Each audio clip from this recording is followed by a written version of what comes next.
Alright. So we're looking at the motor, checking it out. We know it's a 64-110 Power Glide motor. We looked at the head numbers. There's 65 110s. And Gary said this is a very hard block to find. So absolutely. And the reason for that, it's a Fitall block. Fitall block has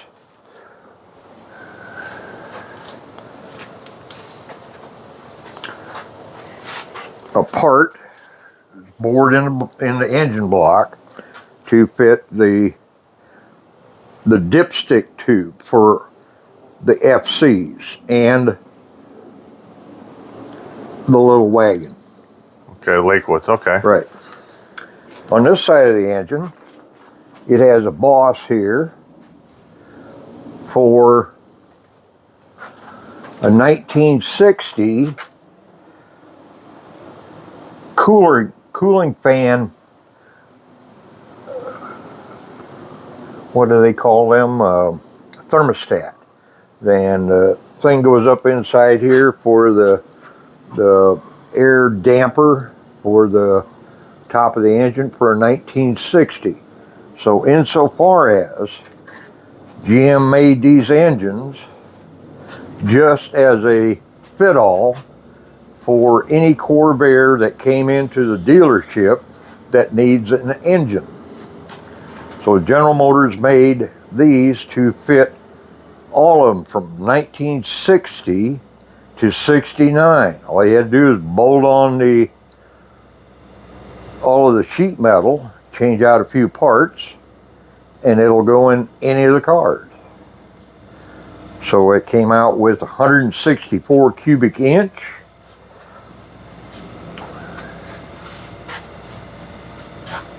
And all of the better stuff. Okay. Great. Well, I guess we'll get tearing this down and see what we got, right? Right. The valve covers were even leaking. Look at, it's not even tight on that one. Yeah, I don't even need to. Not even tight on that one.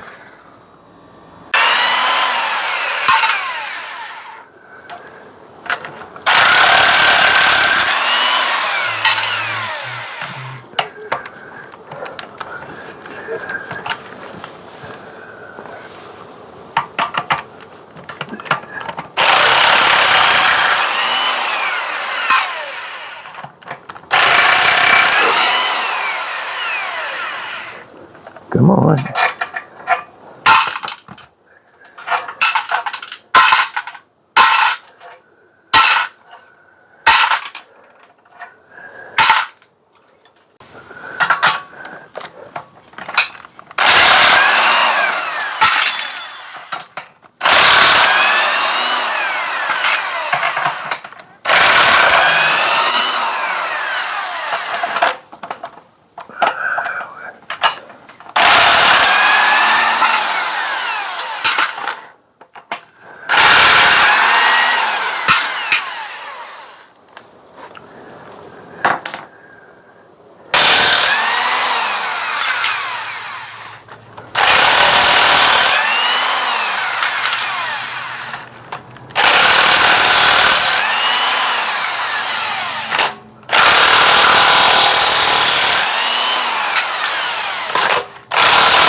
Okay, now the other side. All right.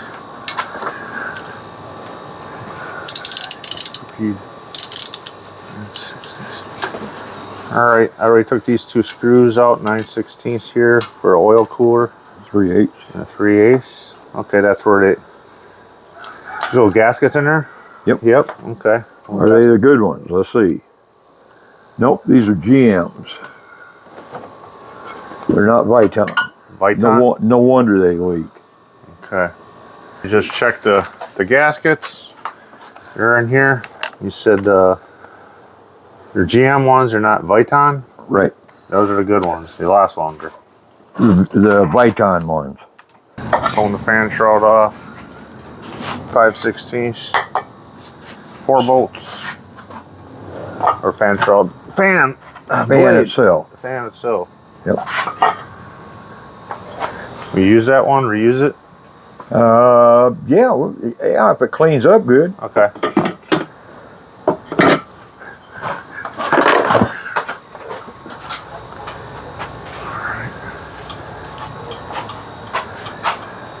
You just crank them out? Yeah. They just spin out?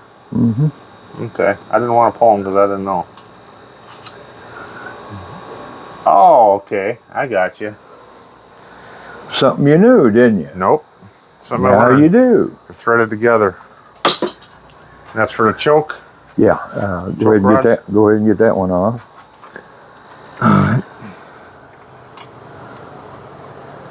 Is that how you adjust them then? Yeah. Okay. Up and down. There we go. So you adjust them then.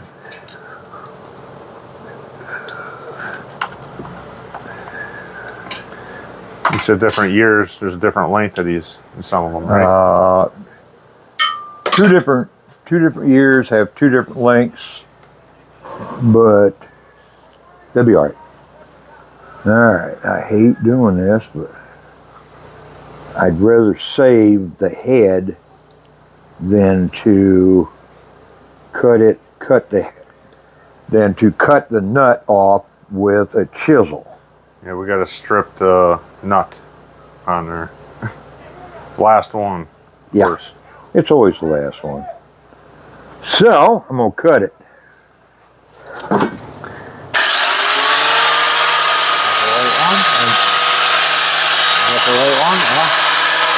don't want you in my way though. Shine it from over here.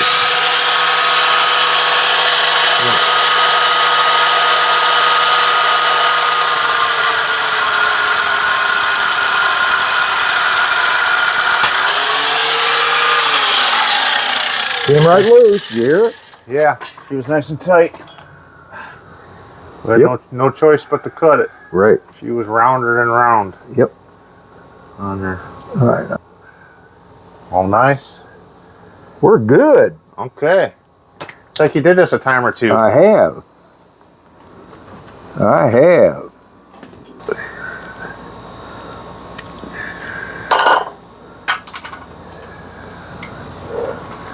Piece of tin come off.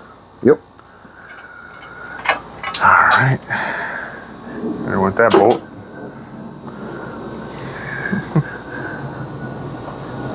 Okay, now we're gonna check the head.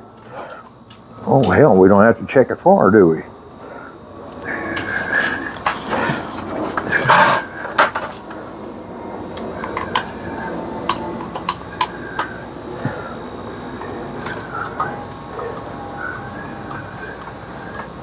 And the head will slowly, don't get crazy with it.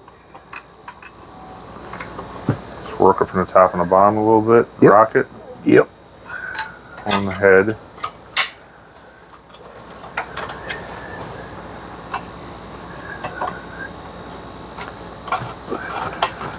That's how you gotta change push rod tube seals and all that. Pull the heads No, you can do the push rod seals over through with the engine in the car, and you don't have to pull the heads. the. Okay. Learning.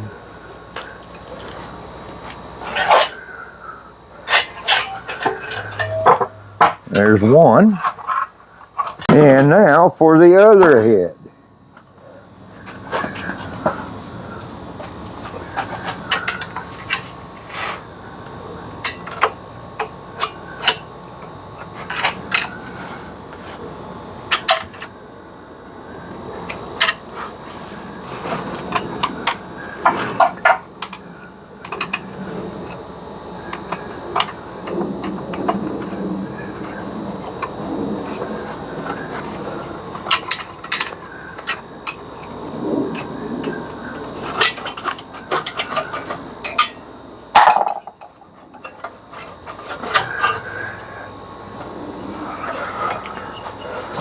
Okay, yeah, we got 110 heads. Looks good. And my little flashlight. Okay.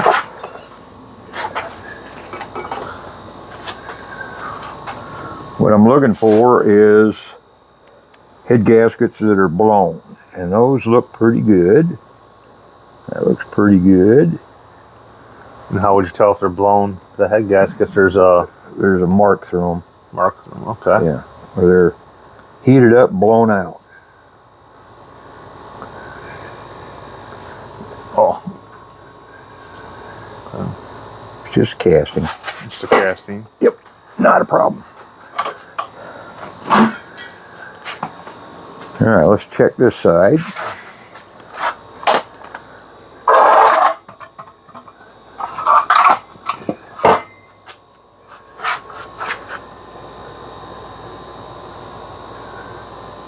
Looks good. That one looks good.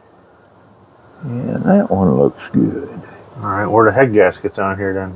They're in here. They're in there? Yeah. Okay, they're in there. Yep, they're that shiny that you see around. Oh, that That's the little head shiny gasket. ring in there. Yep, that's Those are the head gaskets. gaskets. Okay. Yep. Mm-hmm. Eat one per cylinder. Right. And you said by looking at these cylinders, did somebody just put new rings in them? Yep. On worn out, Wore out cylinder and wore out pistons. and someone just changed the rings. Yep. Would they hone them or just? Yeah, call it good somebody. enough? Yeah, it's had a hone in it. But okay, what I kind of wanted to talk to you about was the fact that this engine actually ran, but we're going to go through it and rebuild it. Correct. Yeah. Engines that you get from salvage yards, take a 3/4 wrench with you. Make sure the engine actually turns over or moves, so that if you buy that engine, or if you buy a vehicle with that engine in it that you know nothing about, put a 3/4 inch wrench on it. Move the engine back and forth. Is it still free? Does it turn over? Will it go all the way around, or does it go part way and stop, and then you can run it back? Try it around the other way. Does it move all the way around that way? What you're looking for there is connecting rod broke, camshaft broke. Who knows what the engine's been through? You don't know until you open it up. The ones that are really hard to pull apart are the ones that are exploded on the inside of the engine. They're hard to get the bolts off. They're hard to get the cylinders out. If they don't turn, then Stay away from it. yeah, stay away from it. That could be because frozen up too, right? Yeah. right. Okay. Water may have gotten into it, froze the engine up. Bottom end might be good, but you still have to turn the engine over to be able to disassemble each one of the pistons, one of the connecting rods from the crankshaft, to get that assembly off. Now, like you were telling me, I have a couple engines that said that were supposedly okay. You said like taking drain the oil, pull the pan, clean it off, fill Right. it with oil, And then run the oil pump. and then run the oil pump manually to see if Right. it pressurizes up. So yeah, like, okay, an old motor to check the pressure and stuff, right? Change oil, run it manually with a drill Right. through your where you Distributor. run distributor. Yeah, you strip Take the out distributor out. Take a stripped out one, Yeah. put in there. Put a special distributor back in there to turn the oil pump. And do I have one here to show you? I got one I can throw in a video there. Okay. Yeah, you Yeah. gave me one. You Right. already hooked me up with one. I got one in the shop. Yeah. I'll post a picture of it. So we'll show you, and And then check pressure on the cylinders as well. if you have Or good just- oil pressure Yeah. and the engine turns over, go ahead and put the original distributor back in there, and don't worry about it firing up the motor. What you're going to do next is run a compression test. See if it has compression. If it does or doesn't, then you have to go for see why that is. If you find a cylinder that's absolutely down, zero, pull that valve cover off of that side, back off the rocker where they're loose, and retest your compression. If you still don't have compression, you may have a valve that has a hole in it, or the valve is stuck in the guide, anything of that nature. Okay, and then of course probably pull the plugs out and add some oil down the cylinders. Right. Add some oil down the cylinders before you do the compression test, right? That will help you That will. spin the engine over. Yeah. If it's a little bit crappy Yeah. to turn over. Okay. Anything to lubricate and not harm what you have in the engine to the possibility of it up and running again. Now this one I drove home like 2.5 years ago. I drove it like 8 miles or something. You know? You got video of that. No, I don't. Of this one? Not this one running. No. This Well, was. I thought you did when you drove the. No, that was the. Other That's truck? the FC or the ramp side I drove over here. What is this one? This motor's out of the custom Greenbrier that Boso built. Oh, okay, okay, So yeah. that's why we were probably finding weird stuff with Valve covers. yeah. Well, valve covers. Yeah, I forget. This was his. Yeah, This one was his. That's a Howard Boso engine. Yeah. He was Bad as I hate to say that, but it is what it is. Yeah. It's got different parts thrown together and whatever he had laying around the shop, I guess. Right. A lot of mismatched screws, different screws. Valve cover had long bolt that wasn't even tight in there. And the other one, and I needed, and the other one, we had to cut out. had to cut out because it was already stripped. Yeah. And I got to tell you about the axles in this one. When I went to pull them off, I remade my pole or two and welded a hardened bolt and all that, or nut on there and that, because I kind of stripped the other one out. So I go to put it on there to pull it off, and it's loose. Now the bolt that holds that whole everything on the end of the axle wasn't even in there. It was just loose in there. Yeah. It wasn't even on the axle. So basically you grab that whole piece and pull it off the end of the axle. Once you get the washer off, That bolt and the washer wasn't even screwed in. they're just hanging in there. It was just hanging in there because it couldn't fall out. Yeah. So then with that, couldn't the axle pull out? No, because the bearing on The bearing's still holding it? Right. Okay. Right. So those came out real easy. I wasn't sure if they were worn or anything, the splines and that, if they're okay or not. We'll have to check them. Okay, we'll check them, but they kind of pushed in there, so. But yeah, that one there, I couldn't believe it. Wasn't even, that bolt and that washer was just, the only reason it didn't come out is because it couldn't come out. It was only in by a couple threads, maybe, if that, or on the one. Okay. Hopefully, the end of the axle is still good. Reason I'm saying that is because the adapter, this is the adapter that holds the U-joint on the end of the axle, end of the axle splines inside of this. These are just made out of cast iron. They're a whole lot. You're going to replace more of these Than the axle. than you are the axle, because the axle is harder. Gotcha. But yeah, the only reason it didn't fall out is because The U-joint held it, and then the screw and the washer couldn't come out all the way. It was pretty much just hanging in there. Yeah. On that one. Now, are those supposed to be thread locked in? The screw? Just good and tight. I don't thread lock. I don't thread lock them, because what if you need to change this on the road? Give you a problem. You need a 9/16 and a long arm way out into infinity to try and get it broke loose. Gotcha. and it's just a pain in the ass. Yeah. Because now that was on the custom Greenbrier. I pulled this 110 out. Now the ramp side, that was a different story. Them babies were on there. When I was pulling them, they were pop. Yeah. Pop. Right. Pop. They're good and tight. That's what you want. Yeah, these ones were kind of sloppy. Yeah. So maybe even the driver's side was came off fairly easy. It didn't even need my puller. Yeah. I was gonna ask. Now only the driver's side had that shield on there, that dust shield that goes into the transmission. Is there supposed to be a dust shield on both sides? You mean on the rear end? On the rear, on your differential. Yeah, or your rear end. Rear end. On your rear end. Yeah. There's supposed to be a dust shield on both sides, or just on both sides? Okay, there was only one. Yeah. So it's you must not have had any dust on that side. No.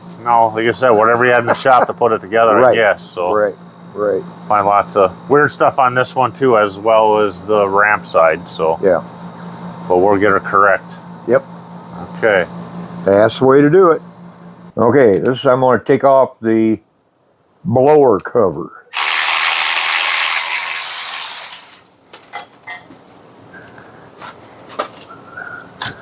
Let me just like this.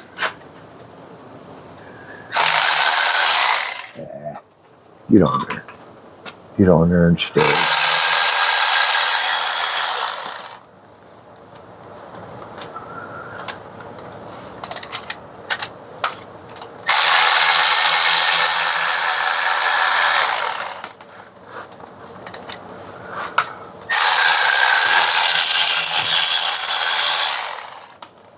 Oh, it is. Pan's in there. Pan? Okay. The baffle. There's a baffle in there. Air baffle. This is the air baffle.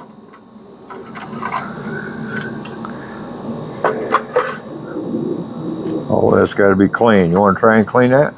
Yeah, I'll take and clean it. Okay, cool. Let me know what to clean and do, and I'll get her done and I'll back over to you.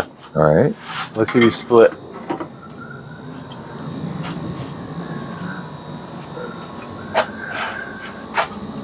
All right, this needs cleaning too. Okay. Give you something to do in the afternoon. Oh, yeah. Hey, whatever helps out, I'll do Yeah. much stuff as you need. Turn that over. Yeah. Checking to look at. Oops, I'm sorry. Check to look at stuff's tight, or. Yeah, I'm looking for the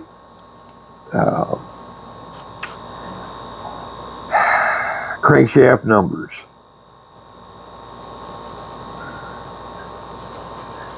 Okay.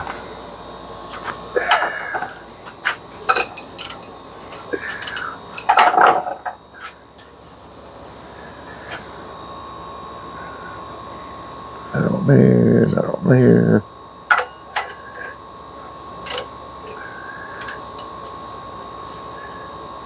Here we go. 8409 crankshaft.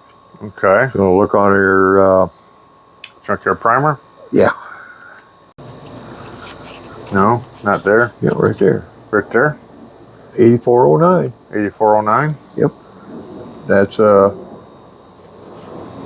what does it say? Long stroke. Yep. That's what we want. 164 cubic inch. 164 cubic inch. Yep. Okay. That's what we want, he says. Yep. I noticed turning this over that it had some color dots on it. Yeah. Okay. Can we see that? Yep. Yep. That to me means the crankshaft has been ground. I don't know if it's a 1010 or if it's a 2020 or not. I don't know. So we'll have to pull it apart to find that out. So let's pull a piston.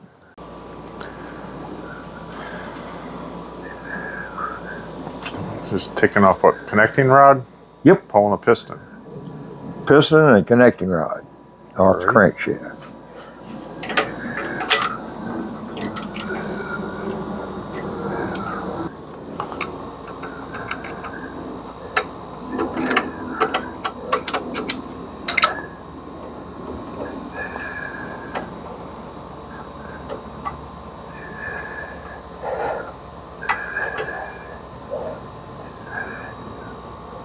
Yeah, about the same.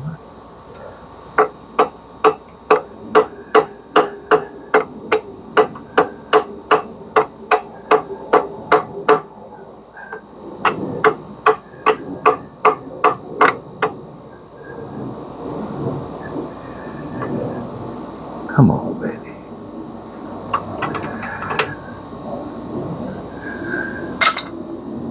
Engine bearings. Uh-oh, you just lost all the screws. The nuts.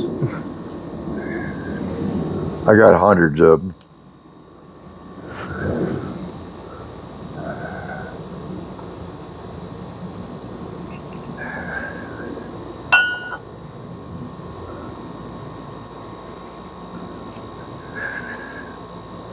All right, now flashlight. What do I do with it? There you go.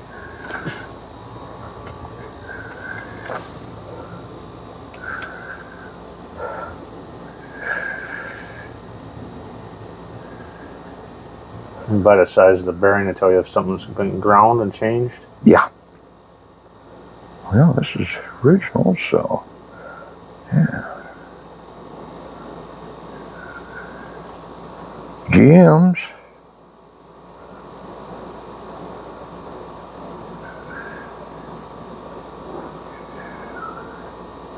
Huh, standard. Originals, yeah. Yeah. They looked all right. I mean, I know we're changing everything, but Yeah, they looked all right. they looked all right. Yeah. This is a 1 under. See it? Okay. See where the under is? Right here? Yeah. And it is a 10 of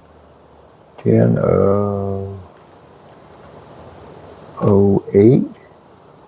Yep, 10 of 08. That's when these bearings was built. 10 of 08. Of 08? Yeah. Okay. So those have all been changed at some point. Right. And this is a 1 under. So this has got to be a 1 under. It just doesn't show it anymore. But no, these 1 unders.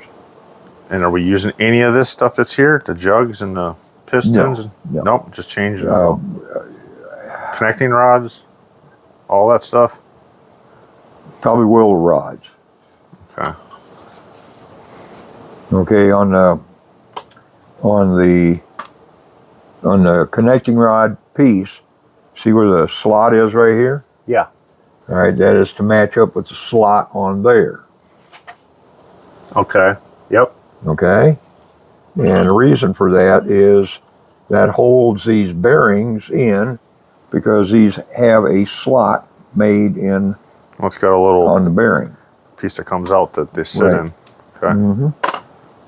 Yep. All right, the next thing I got to find out when I pull the crank out of it is find out what bearings are there. Are there any 1 under bearings? Wearing out? Worn out? Or are they machined, you mean? Yeah, find out what they are. Okay. Okay, because somebody built that engine. Somebody built it. Right. It's got 2008 bearings in it. Right. Okay. Right. That's how you can tell a whole lot about it by what was put in there. By they actually put their stamp on it, the month and year. Okay. All right. That's common, right? Right. Okay. Right. So you pull a crank out and then I got to get it washed. washed. I got to get it polished and checked Okay. to make sure that I don't know the mileage on it. Yeah. You know. Yeah. Unknown. So Should we be jotting stuff down or no? no, we just talk about this Okay. because Pistons and cylinders. maybe your Corvair engine is the very first one that you do, or come to a point to where you say, ay, ay, ay, ay, ay, and let somebody else do it. Okay? So I always try and get the... Okay, it says here that Clark's offers 4 choices of pistons. They all come with new wristbands. Further information, blah, blah, blah. But what I like that Clark 64 to 69, and we're on page 22, for Clark's forged pistons, cost you, let's just say, $300. I don't know what they are because the price changes from week to week or month to month. And this today, everything, if I say it's $10, it's $20. Yeah. So Clark's forged pistons, and you can get these in standard, 20s, 30s, 40s, and 60s. And the one under that, sealed power, which these are also forged, but they'll cost you, instead of $300, they'll probably cost you $350. Is there a difference? Not really. So $50 is still $50. Okay. They're a little bit cheaper.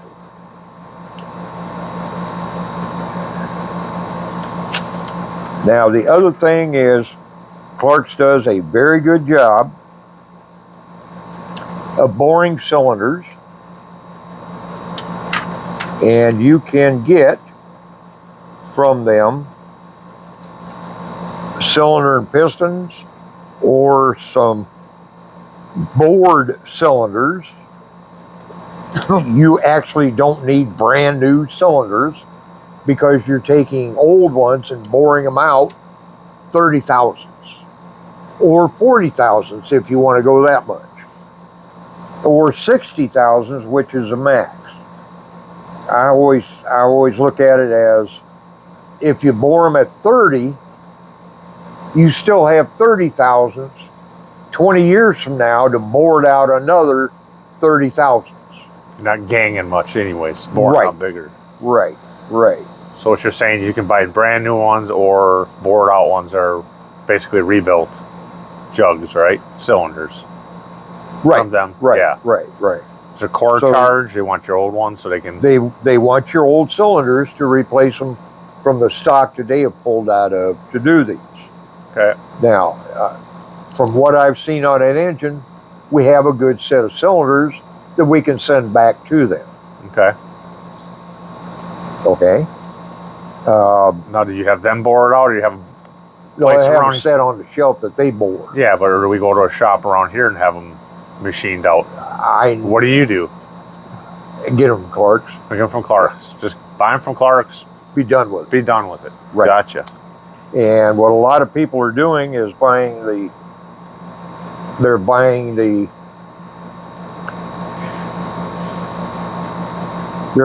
the standard pistons and ordering the full fin cylinders, but I don't know if they came out with the full fin cylinders that are brand new for a 65 through 9. I don't know that just quite yet. This is a 64. So they'll fit up to a 64. Okay. All right. But those are 65 heads. Yeah. So that's why we have to keep the cylinders so they fit them. Okay. 64s are a little bit smaller. All right. And full fin is something different. They got fins. Yeah, more fins on them. They use these in 1960 motors. Okay. They're better because they're full fin? Well, I don't know if better, 10% more cooling. Yeah. On that. I don't know if it's better. I don't think we'll ever see a problem down here, even in the heat in Arizona. So, all right, They got cast iron rings here. And, you know, I use cast iron if I was putting an old set of cylinder and pistons together, which I never do, because they will come back and bite you in the ass every time. I don't like chrome because chrome is harder than cast iron, and the cylinder will eat and the chrome won't. So what's the best here then? The best is the Molly ring. Molly rings? Yeah. They cost you a little bit more, but they last longer. They're better rings. And if you want, they'll even do connecting rods for you. What do they do with them? Take them in, send them. Well, they check for hole size, so they're absolutely round on the crankshaft. They'll press them on the new pistons in the correct position. There's 3 or 4 different types of rods you can get. Some of them are peen, some of them are lightened, some of them are balanced, some of them are all different kinds of situations that a person might want. Yeah, Bill down in Tucson always says peened rods and balanced is what he says. Right. Peen rods and balance is very good. All right, we're going to pull the oil pan off and see what surprises are in the oil pan. Besides, we got an oil leak.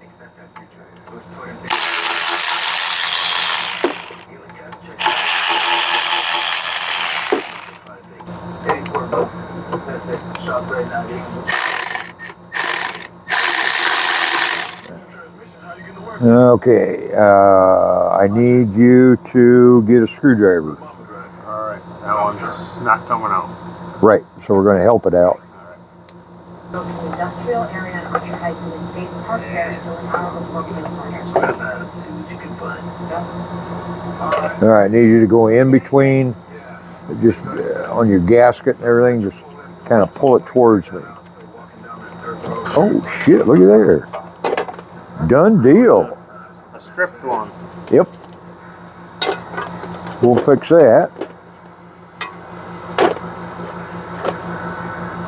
Okay, and then I need a 1/2 inch end wrench. All right, now we're going to pull off the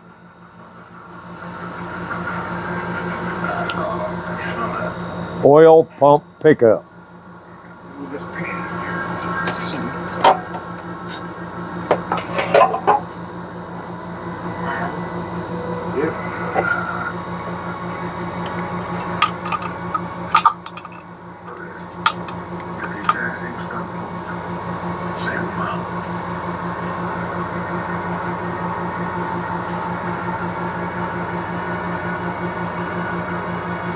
Well, I can see they did not put a lock washer on this. No lock washer on it. Should be a lock washer. Oh well.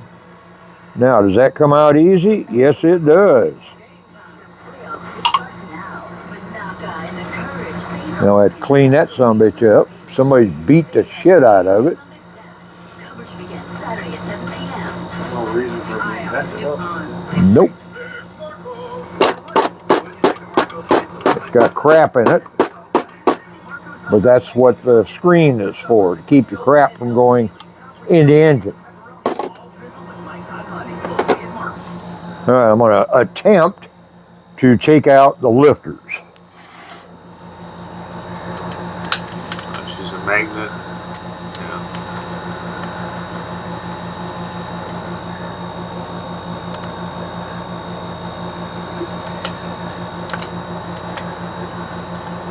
Uh-oh. Well, let's see about the next one.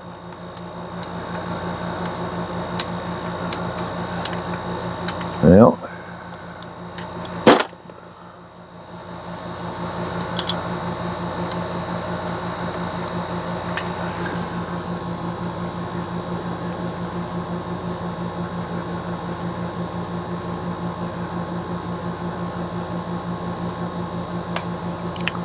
Original Corvair lifters. All right, we're over at Gary's this morning, and he's said he finished taking the motor apart and wanted me to come over to take some videos of what to look for and what not to look for. Morning. We'll be doing some words of wisdom with Gary. All right, so we're at Gary's shop here and this place, and he is going to tell us everything about to look for about taking apart the motor, what to look for, right? Yeah, absolutely. Okay, I guess we'll start with the block as being a Fitall block.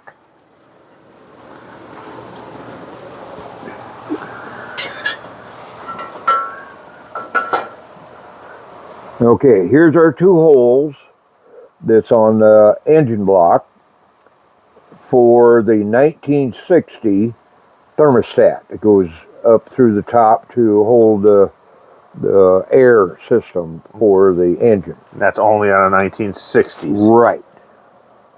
Okay. Only on the 60 and the Fitall block. So Fitall this block. one, as you pull it off the shelf from your GM dealer, then this engine will fit everything from 1960 to 69. All right. My question is, it's a Fitall block. How do you know it's just not a 1960? Good shot. Good question. Okay. Inside here, hope you can see it on that, but wrong side.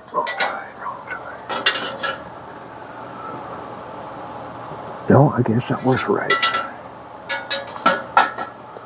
All right, in here you'll see where it's relieved in here for the crank to go around. Okay. Yeah, a little indention where it's Yep, and then you can made see in where a casting. yeah, yep. This will, so we can put a 164 cubic inch crankshaft in it. That's this part right here. There. Okay. All right. And that's on, this is on the driver's side of the engine.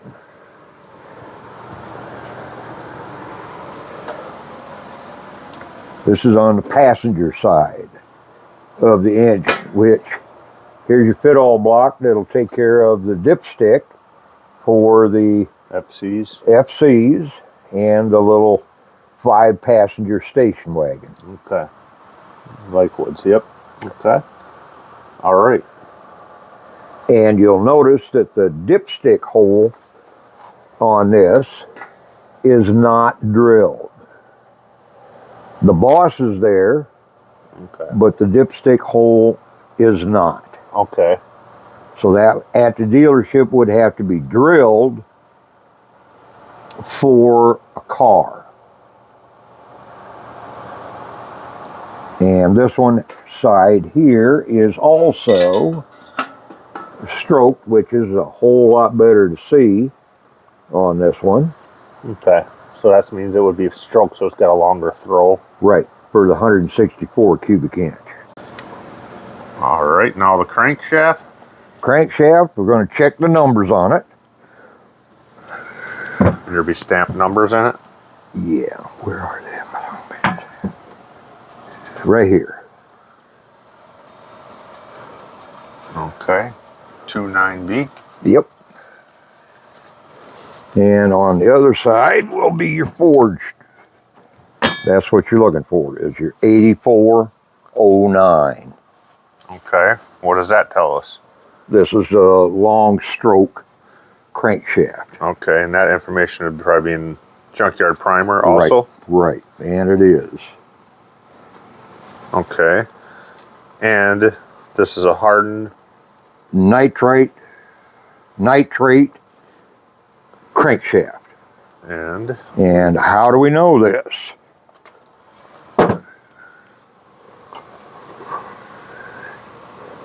Okay, the mark is right here. If you can see it, right above my thumbnail. Yeah, it looks like an and or something, or And or a music sign. okay. And if it wasn't a nitrate, it wouldn't have no markings. Right, right. Okay. Yep. And the other thing that you look for on these is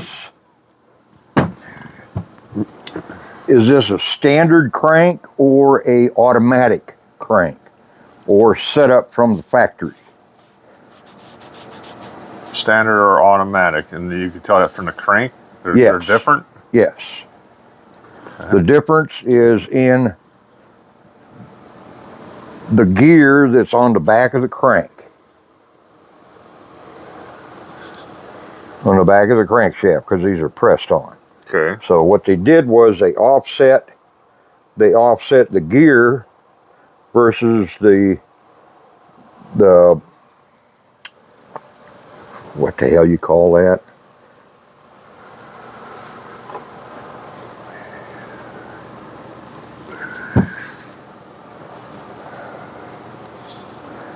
Where the what do you call that damn thing? I don't know. Keyway, that's it. Keyway in the crankshaft versus the gear. So what we're looking for on there is the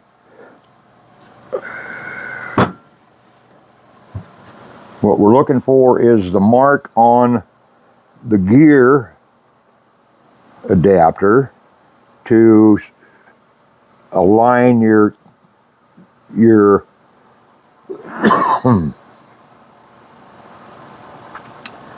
camshaft gear up to this when you put the block together. So first off, we got to find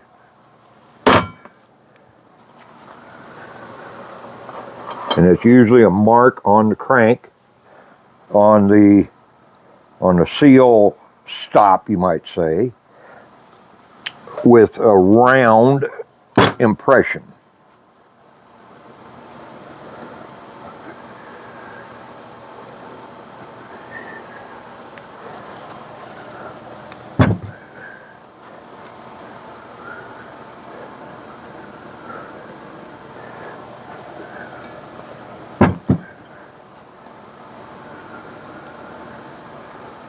Oop, I think I feel it. Yeah, right here is your mark. I don't know if you can see that. Not this one, but this one.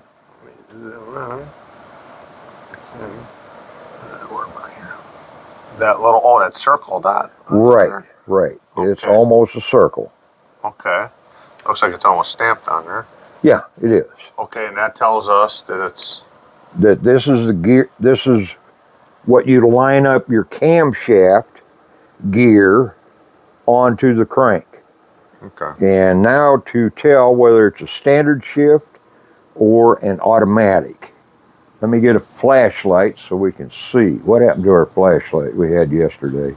Scott, if you'll look through this way, through this hole. Let me see what we can get. Oh, look through. Look through the hole.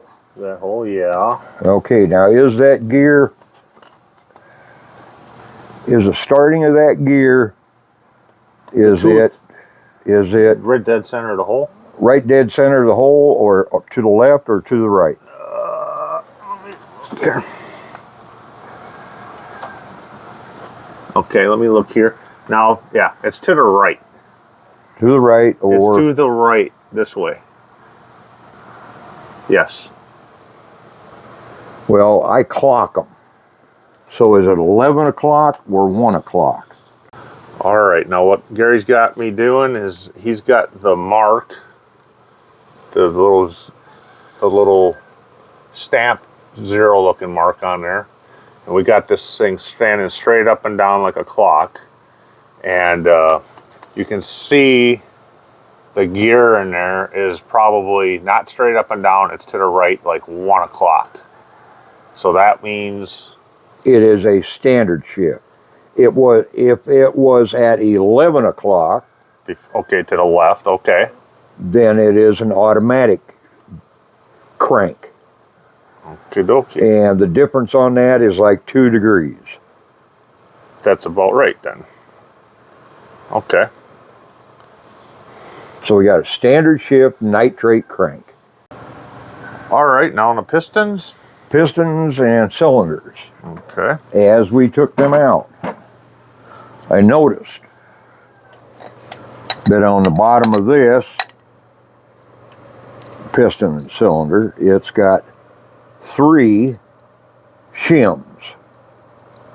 Is that common to have any shims? It's supposed to have 1. One. It's supposed to have 1. Okay. Why does this have 3? Probably because it used 110 horse heads and they're trying to get the compression ratio down. And doing it down, they're dropping the horsepower.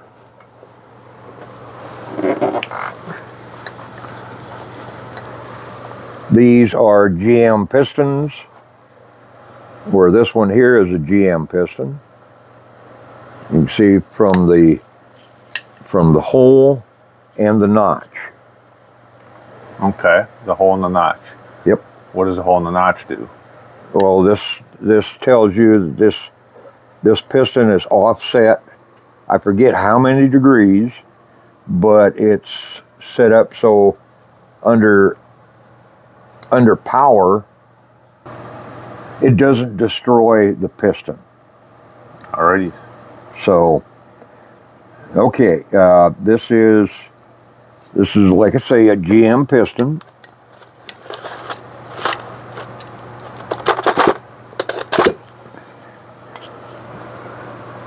And you can see that somebody has been in here and knurled the side of the skirt. So what they've done is reused this piston.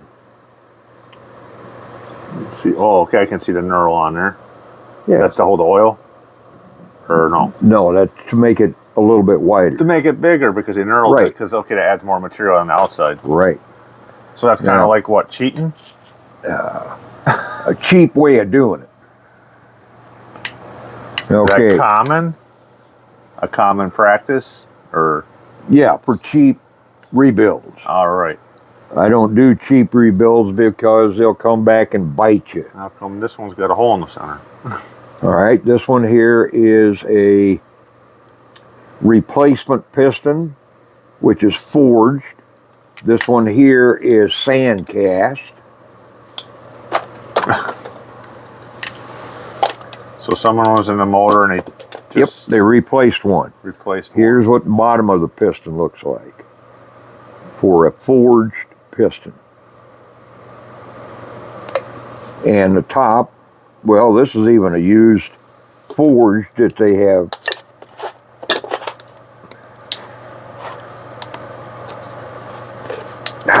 Dang.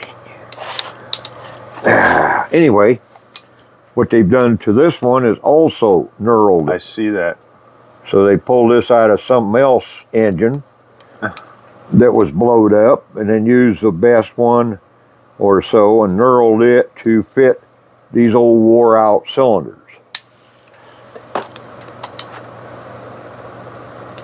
And that's what I found. Just one replacement piston. And the rest of these are, who knows, but they are GM sandcast pistons. Okay. All right. Now we're just going to talk about the camshaft. What we got here going on. All right, this is camshaft out of this motor.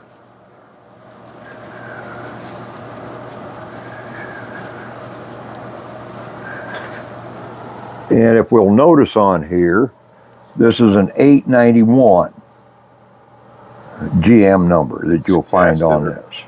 Okay, third under 891. Is Right. that a common cam or? Right, Okay. late model. Okay. Notice the groove, and there's no lip hardly left on this one. Yeah, she's worn. And right. The lobe is kind of. this one here is done the same way. It's almost a flat camshaft. So it needs to be replaced. Okay.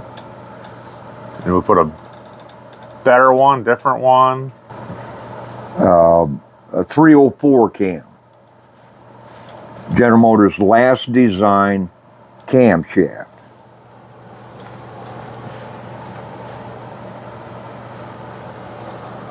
We still don't know what we're going to do on the crankshaft because we got to get it cleaned, checked with a micrometer to double check and make sure that it's not egg shaped. If it's within standards, we'll polish it and remike it to find out what the finish product is going to be for size on the crankshaft for the new bearings. Because I don't think you can, I don't know if you can get one under main bearings or not. I know you can still get standard. Standard will run in them, and as long as the rest of the engine is in good shape, standard will last. Like to have, if it's under, like to have some 100s, or if it's under even that much more, I'd like some 200s. I haven't seen them in years, so don't know if they're still out there or not. And Gary doesn't like to cut corners. No, I don't. Because every time you cut a corner on something, that is fail part of your built engine. Yeah, you just spend all the time and money. Doing it and money. Yeah. Spend a little more and do it right. Yep. And Clark's is 10 days away when they have it on the shelf of getting your parts. They do have cylinder boring and new pistons and several different types of pistons that you can build your racing engine or just a really good runaround all the time engine, which I think that's what we're going to do here. Yeah, we're not racing. I don't need no racing motor. Right. We just want a good one. Everyday drive around engine. Yeah. And I always tell people, turn the engine off when the belt fails. Don't wait till you get a halfway down the road. When it comes off, shut the engine off and coast to where you need to get off the road. All this will get cleaned, prepped, and put together. We don't have to replace. I know we have to replace one that we cut, one of these. Well, for the most part, the rest of them we just reuse. Right. In there. Right. Alrighty. Unless they're stretched. And how we can tell that they're stretched is run a straight edge down the ends. Okay. If they're out, then they need to either go in, take them out, replace them, get all of them straight again. Okay. Or straight insofar the same length from here to here. Okay. Good to know. Now the heads is a different story. Yeah. Okay. We'll have to run them through the machine shop and let them tell us whether they need guides, valves, or the seats coming out of the heads. I've already pulled the head gaskets out of the heads, and all of that looks very, very nice insofar as putting a new set of head gaskets on with the heads to go on the cylinders. So all of that I'm happy with. All right. The spark plugs came out of the spark plug holes. I'm very happy with that. In my opinion, I think this engine had been disassembled and because of whatever, and these parts was traded out because they used the original Corvair lifters in it against that camshaft, which that camshaft I don't think they put in these Fitall engines.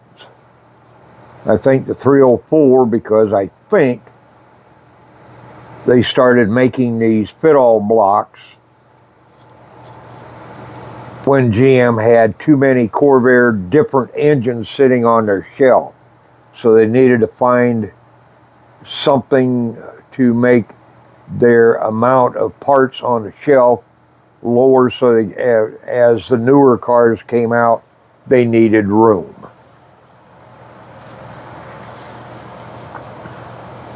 Well, we'll make it all correct. Oh yeah. So we got the parts coming in the next week for this one. And then it's up to the machine shop to Finishes up on the crankshaft. on the crankshaft. Yeah. And once we figure that out, then we can put another order in for bearings, gaskets. Yeah. Whatever else. Right. All right, bearings. Okay, a little information on the bearings is when you pull them out, you can see little hot spots on these, or shiny spots. Can you see them? That little tiny piece right there? Or Right in here. the whole thing is discolored dark? Well, Or that's the hot spot? no, the hot spots are going to be the specks that you see. You see the shiny specks That little there? tiny one, yeah. Yeah, that's trash that went through the engine, through the oiling system. Rub something against it? Right. Now to look at the ends on these, what are they? These are GM bearings, so they are the originals.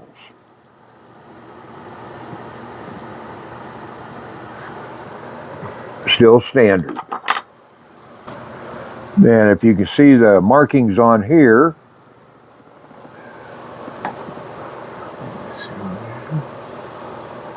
Okay, yeah, GMM 400. right, they're originals.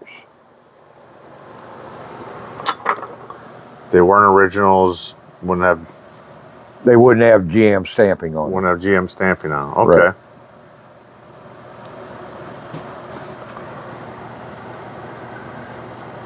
Not saying that you can't go down to General Motors and buy a set for a Corvair. Not saying that. There's dates on them too? Huh? Dates on these or no?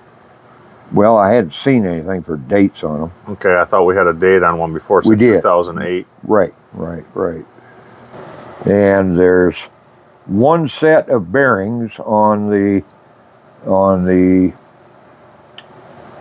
drive end of the crankshaft that are a little bit tighter than the rest of them are.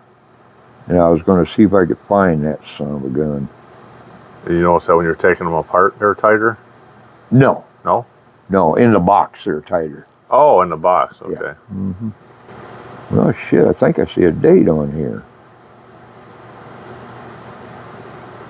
I know the one we first dismantled was taking a motor apart. The one you looked at, it's a 2008. Right. Yeah. Right, that was the connecting rod bearings. Oh, gotcha. All right. On this one here, I'm going to say this is GM 77. And the next one is, yeah, GM 77. Is that wiggling around? Yeah, there's a 77 there, yeah. And that's the date. Yep, GM's on the left, 77's on the right. Yep. So we found the set of GM 400s bearings. Yes. And these are the ones that are in the number 4 saddle on the engine for the end of the crankshaft. You said those are a little bit thicker. Yeah. And the rest of them we have here are GM 77s. I'm thinking the 77 is the year. Okay. Yeah. I've never found anybody that knew when these engines was built for GM to Fitall when they started building them. I don't know. Because back in the 60s and 70s, you could still buy a 102 horse or 160 or 145 cubic inch or 164 cubic inch from your GM supplier. Complete engine. What year? You said? What year? In early 70s? From the 70s, yeah. Yeah, you could still buy them. They still had them in stock. Right. So when the last one, or they was getting down to the last one, then they came out with these. But I don't know what year they started building these to put them in a GM shelf at the dealership. The Fitalls. Yeah, But that would be like probably sometime in the early 70s then, right? When they late 60s, early 70s. early 70s. Yeah. Okay.